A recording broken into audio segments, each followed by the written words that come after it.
The BMW 5 Series has always been the benchmark in the midsize luxury car segment. Receiving a facelift for 2022, the BMW 5 Series comes with a host of luxury and tech upgrades. But more importantly, it's now priced much more competitively than ever before, thanks to one unlikely source: Malaysia. Because of that, the 5 Series is going to be even harder to beat, even if it's missing one important aspect that I look for in any car nowadays.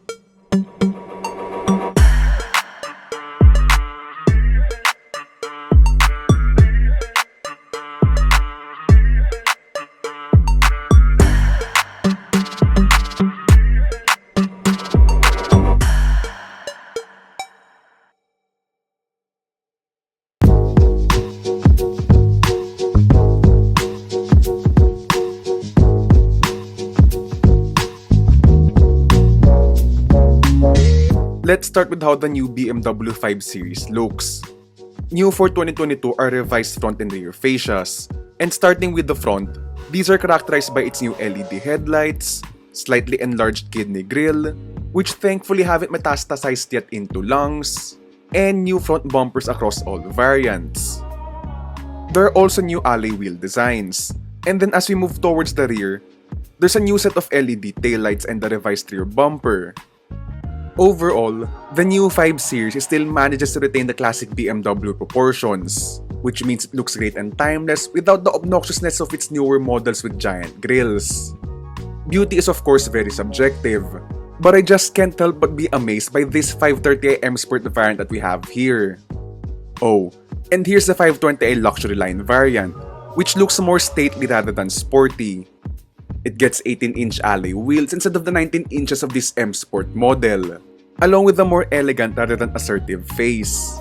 But whichever variant you choose, they're all similarly equipped, with all styles coming with adaptive LED headlights, hands-free powered tailgate, and the poshness of soft closing doors. Isn't technology great when it solves your laziness? And of course, naturally, this leads me to the car's interior.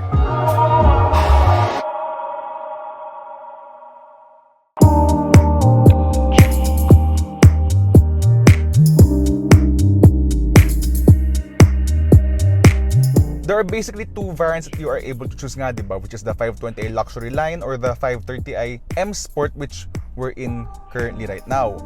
There's basically two themes. So, in terms of equipment, they're pretty much equal halos. There's almost no difference between the two variants. It's mostly in terms of aesthetics or the theme. So, before we get into the differences of the two variants, let's just talk about the quality, which is really good. You have leather dashboard, or at least Sensatec leather, right? It's faux leather, but still, diba? It's much better than soft touch plastic pa nga, and of course, compared to hard plastics, diba? So at least this is really a premium interior. So there's really no hard plastics. Even if you dig down sa lower parts ng doors, it's still in soft touch plastic, no? So it's a really very premium place to be in, as expected for a car that costs almost 4.9 million pesos, or at least 4.3 million pesos in the case of the 520i Luxury Line. Both in terms of quality are pretty much equal. The 520i Luxury Line gets open pore wood and white, or rather silver headliner, kung ano namang kulay. Basta yung bright headliner, but in the M Sport naman, what you get is aluminum tetragon trim. This is real aluminum, so if you touch it ito in air conditioning, it's really cold. I mean, of course, malamang pag tinapatan ng aircon lalamig, di ba? Pero I mean, it's colder compared to the other materials. So alam mong this is real aluminum. It's really nice. Maganda yung finish niya. It's a really premium place to be in. And I personally prefer M Sport cars sa BMW. So this 530i M Sport is actually my jam in terms of my preference, in terms of aesthetics. So apart from the aluminum trims, you have these lovely M Sport seat belts. I love the M Sport colors ng kanyang, yung tricolor base ng M Sport, di ba? I like that. You also have an M Sport thick rimmed steering wheel, and you also have these lovely M Sport seats, which I prefer din compared to the 520i Luxury Line's comfort seats, because you have so much adjustment here. You even have extendable thigh supports, and yung kanyang bolstering can be adjusted. It's really nice. It's really my jam in the 530i M Sport. If I were gonna buy a 5 Series, I would actually prefer this. So quality is pretty good, and then of course it's a good segue to talk about the car's infotainment system, which is iDrive 7. So this works in conjunction with the live cockpit professional digital gauges, and as always, alam niyo naman yung preference namin karamihan ng media, iDrive 7 is the industry's benchmark in terms of infotainment. This is still the best so far. User-friendly and very intuitive to use, super fast reactions, and of course you can control it through gestures or yung touchpad dito sa ibaba ng rotary controller niya para sa mga handwriting and stuff, no? So another part is with iDrive 7, of course, you have the BMW Intelligent Personal Assistant. So pwede mong gawin yung mga bagay na ganito. So for example, hey BMW, I'm cold. Okay, it will be warmer shortly. So tumataas ang temperature niya to 24 degrees Celsius. So sana naman may iba pa siyang commands like na, you know, hey BMW, tell me a joke. I can't imagine that you're bored. Maybe you haven't yet had the chance to try sport mode. And wow. And yeah, that's basically pretty much it in terms of iDrive 7. Yeah.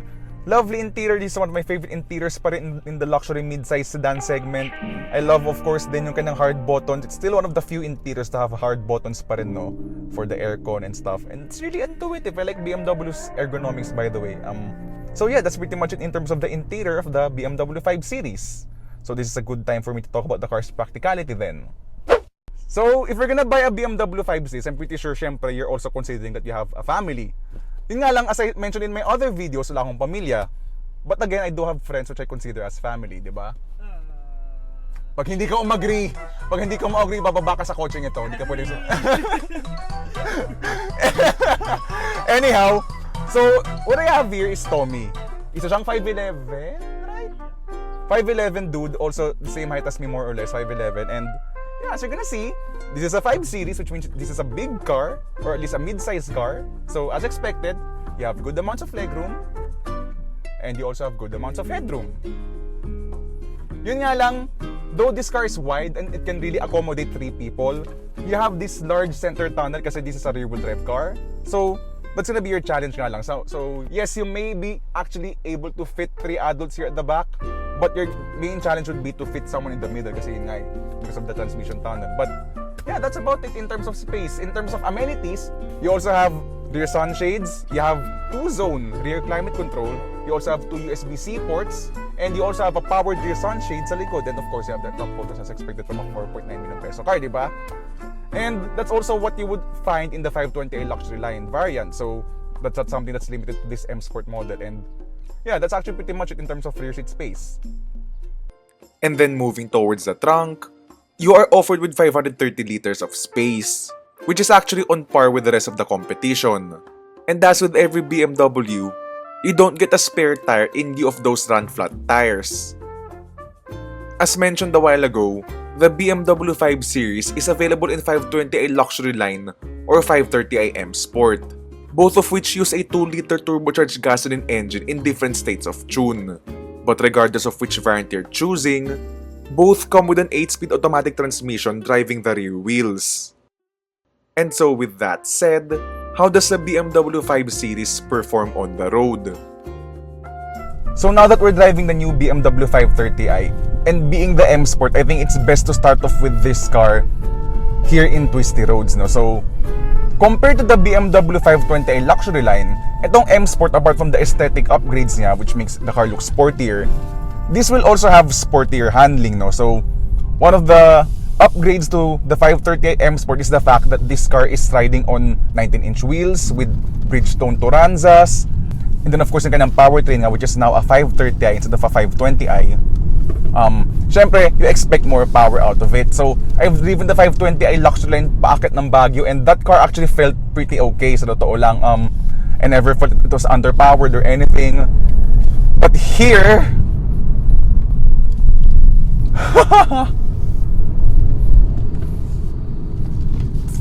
this car is freaking effortless pagdating sa overtaking. So, yeah. This car is freakingly quick.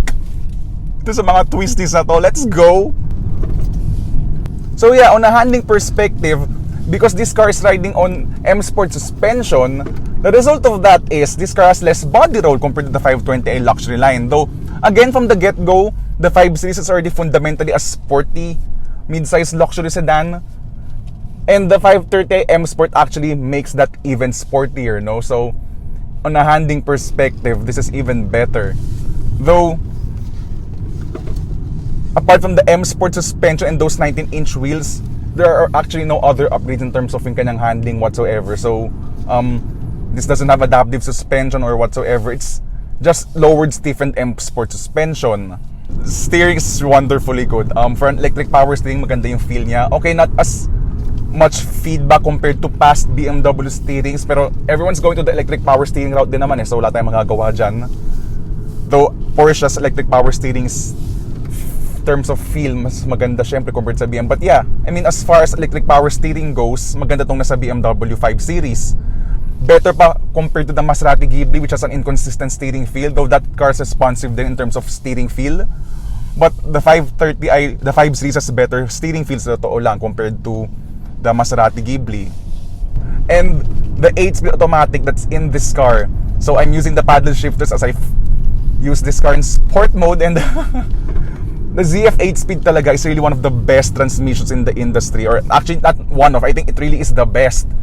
Shifts are really snappy. A flick of the paddle changes the gears responsively. So kung mapapansin niyo yung Lexus IS na review ko, yung pag-upshift ko sa paddle may onting siguro half a second delay, but ito pumitik ka lang sa paddle, this already changes gears that responsively. The engine is so good. As in, again, the 520i palang kontento ko na sa 2-liter engine nun Well, this is a 2-liter din. Pero yung tuning pa lang sa 520i, kontento ka na But here in the 530i, grabe yung hatak. And again, as with every BMW turbo gasoline engine, there's not much turbo lag and it feels very linear and responsive.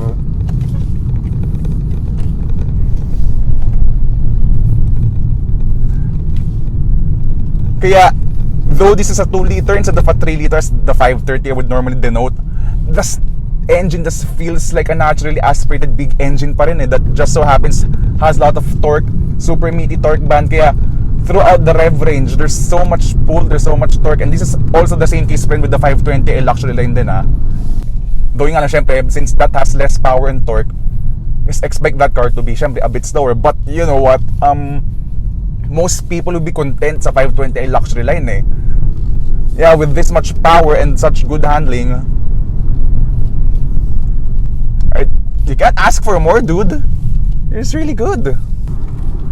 So now that we're on a highway, and this is gonna be where you're gonna realize na in terms of long distance comfort, you're ever so slightly gonna prefer the 520i luxury line compared to this 530i M Sport.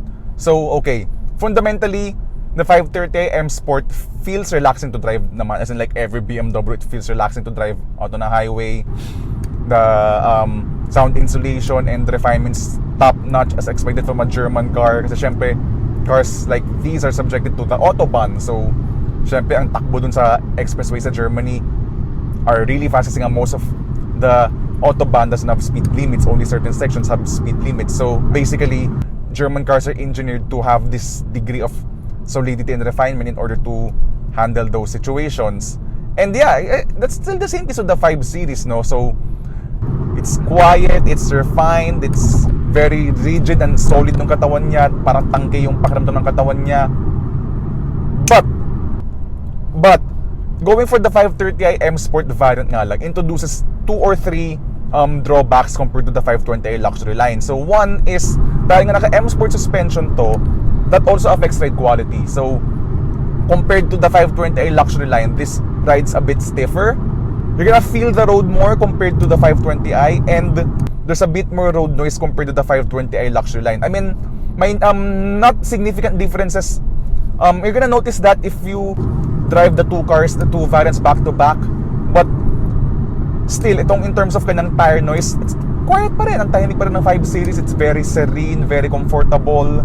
And yeah, put it in comfort mode, the steering slackens off, it becomes lighter, and it now focuses on being stable, no? So you're on the highway, and it will really keep its direction talagang consistently, so may nila ka masyadong steering corrections. This is gonna be a relaxing long distance cruiser, no? As you go faster, the suspension absorbs the bumps even better, yung kanya M Sport suspension. So I mean, if it's a good compromise if you want something sporty, na as in talagang really sporty handling, but in terms of ride quality, ano lang, it's basically a worthy compromise naman for me if you want sportier handling out of your 5 Series.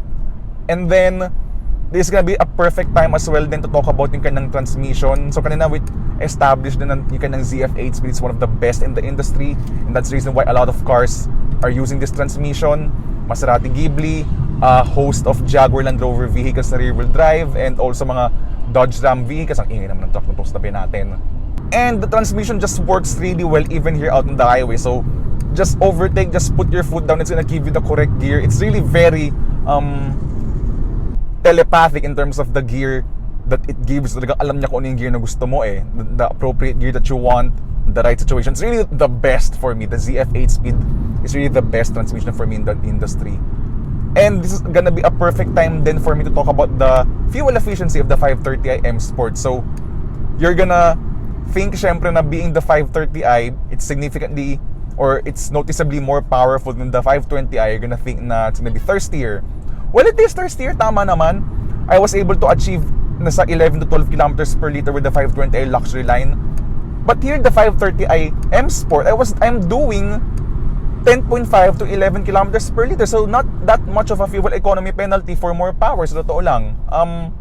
That's BMW's thing with engines, no? So, pansin ko na talaga, even with the GR Supra, again, the GR Supra is a Z4 na basically in coupe version, but with Toyota's degree of tuning. Even that GR Supra was fuel efficient under my hands. I was doing 8.5 kilometers per liter on that sports car with 335 horsepower. So, yeah, fuel efficiency is gonna be top notch as expected with this car. So, di ako surprised na it's doing more than 10 kilometers per liter itong 530i M Sport.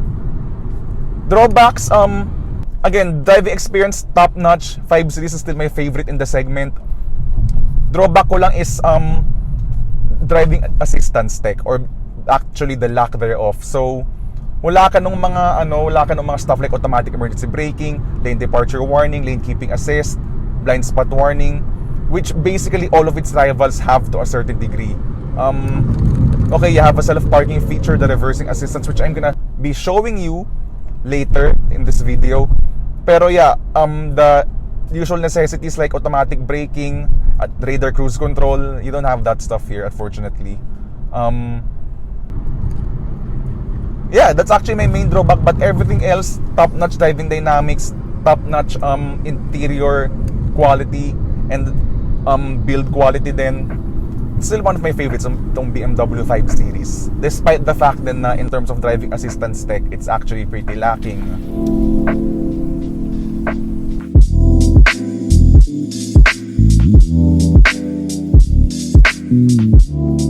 The BMW 5 Series starts at a little under 4.3 million pesos, and that gets the 520i luxury line variant. On the other hand, the 530i M Sport retails for a little under 4.9 million pesos, and both of these variants represent excellent value for money in the segment. However, despite being generously equipped with luxury features, the BMW 5 Series is missing a set of features that I look for in a modern car nowadays. And that's a suite of advanced driver assistance tech. Apart from BMW's usual self-parking and reversing assistant features, stuff like automatic emergency braking, lane departure warning, blind spot warning, and even adaptive cruise control are unavailable on the Philippine Spec 5 Series. Which, let's be honest, you can get in a 1.3 million peso Toyota Corolla Altis GRS. Though overall, there's no denying the fact that the BMW 5 Series is indeed the benchmark in terms of the driving experience in the segment. And while sourcing it from Malaysia reduces its price by as much as 500,000 pesos, it would still be very much appreciated if the 5 Series came with a suite of advanced driver assistance tech.